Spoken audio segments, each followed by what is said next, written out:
Hello. Hello. Monday. Hello. Hello. Oh, you're at the campsite. That's progress.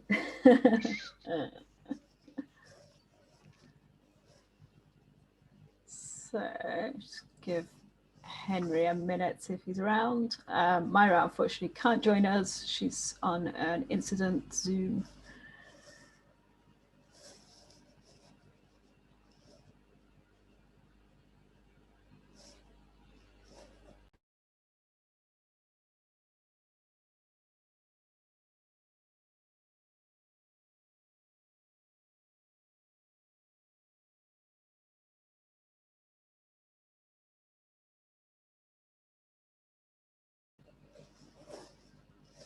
Awesome. Welcome back, Henry.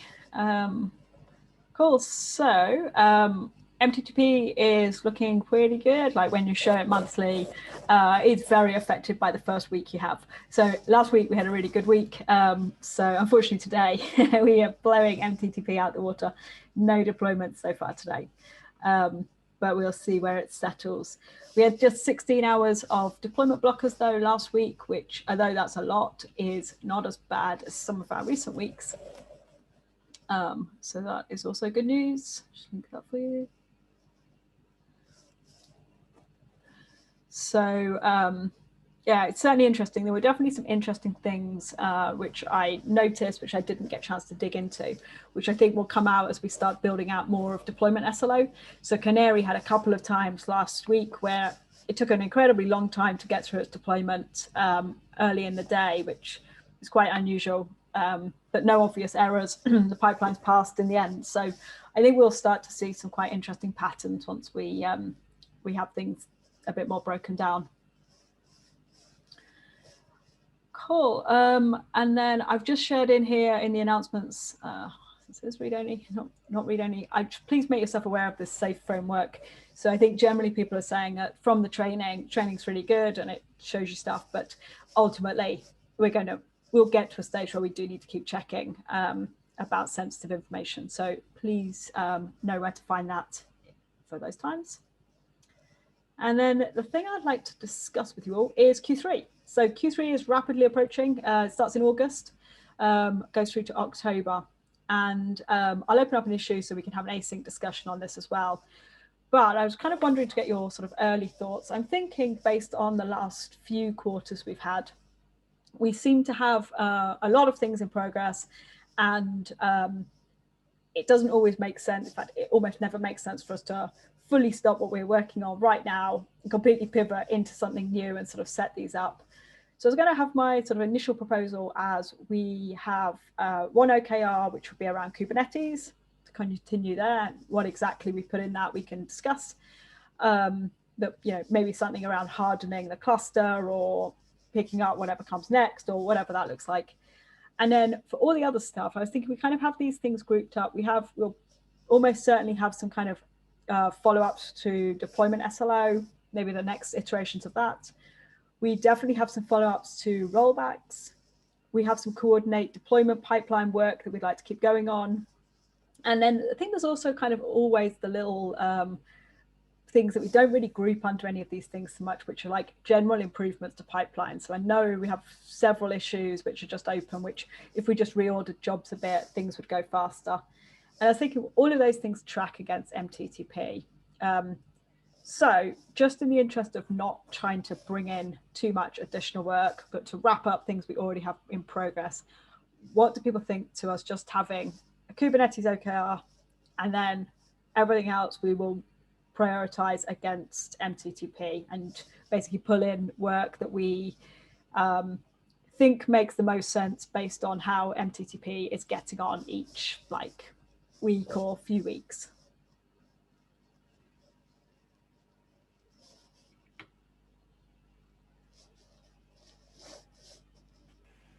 Yeah, I think from my perspective, there's enough of things to do for Kubernetes to choose from. I think we should just focus this on certain aspects maybe, because else we can just end up in fixing and tuning anything and everything there. I mean, there are possible things like looking into cost savings and performance optimizations when needed, maybe. That would be one topic. And the other one would be looking into how to make it easy and safe to operate changes in Kubernetes, right? Because this is the other thing I think we will just be more working on. Like if we are done with most of the migrations, I think most of the Kubernetes work will shift over to doing something with it, like playing changes in configuration, smaller changes in how we add certain services maybe, and things like that, and also including other people into using Kubernetes. So our tooling chain and our way to work with that should be as easy as possible to include other people to be able to do changes in a safe way. I think there were a lot of ideas from Dream already, instructions. So these two topics like tuning, optimizing code savings, and the other topic, operation of Kubernetes, I think are things which are coming to my mind for this. Yeah, those are all good suggestions for sure. I have a question, Amy. So I like the approach you are giving to this, but how will this reflect with the strategy that we have on our team page in the handbook? Because we have goals for the end of Q2, which are obviously not going to be met, and then there's other goals by for the rest of the year. So.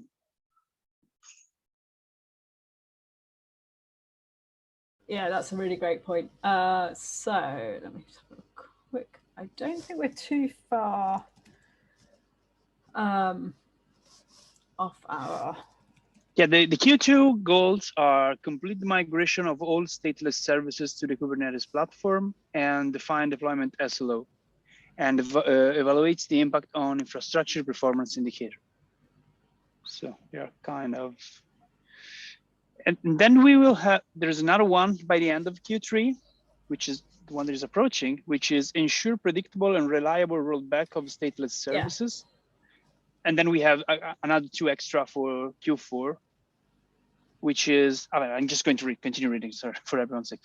Q4 is define, plan, and execute on migration of stateful services to Kubernetes platform. And there is the dogfooding effort, I think. Yeah, convert at least 4 release workloads to GitLab features.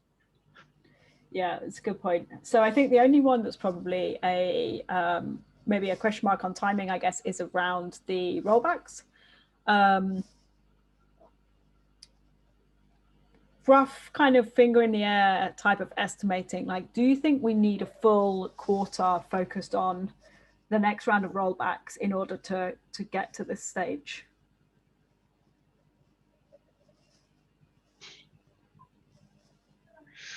Well, predictable and reliable. I mean, I don't think we are really that far off. Is that there's nothing written down about automated or things like that. So we already have this in place. So if we tweak the wording and we just polish a bit and we get more training and things like that, I think this could be done. And kind of the same, I mean, SLO, the quarter is not yet concluded, fine. But it really depends on what does it mean to define, right? So you just say, well, we defined and we're still working on it. Or if it's, look, this is our complete dashboard showing you everything from event X to event Z. So that's another story, right? So it really depends on the level of accomplishment and of those things. Yeah, definitely. So I think in terms of deployment SLO, I think that one is defined. Well, I would consider that what we have in the strategy is when we meet the things outlined in our OKR, our Q2 OKR. So we may not achieve them all this quarter. We might, but we might not. And I think we should finish the work, like regardless if it's in Q2 or Q3, to make sure we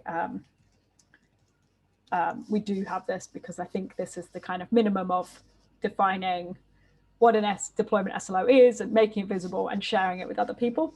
In terms of how in-depth the dashboards are, I do think there are future iterations that we can build it out and put in kind of, there's lots of extra stuff we know we want, which I'm really not expecting in iteration 1. Like we should just get the overall number and graph visible so that other people can follow. I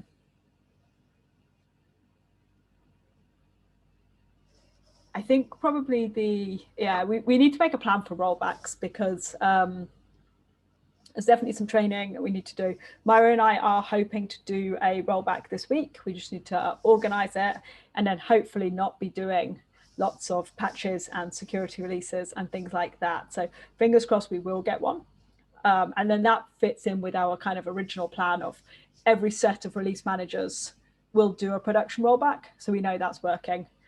And we'll do a staging rollback before we attempt to do it on production, just so we know everything's working and make sure we know the process. So this month, at least, we'll get those. But yeah, we should work out what the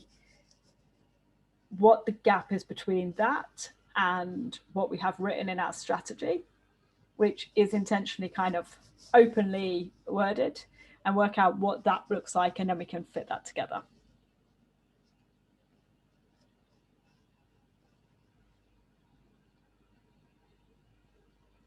And also, I suppose the other thing is, it's not to say if something isn't an OKR, it's not to say we shouldn't do it. So we could absolutely spend a decent amount of our quarter working on rollbacks if we think that's the most valuable thing. It's really just about how much do we want to kind of create the visibility and like be reporting to other people, and then using it to prioritize our own things as well.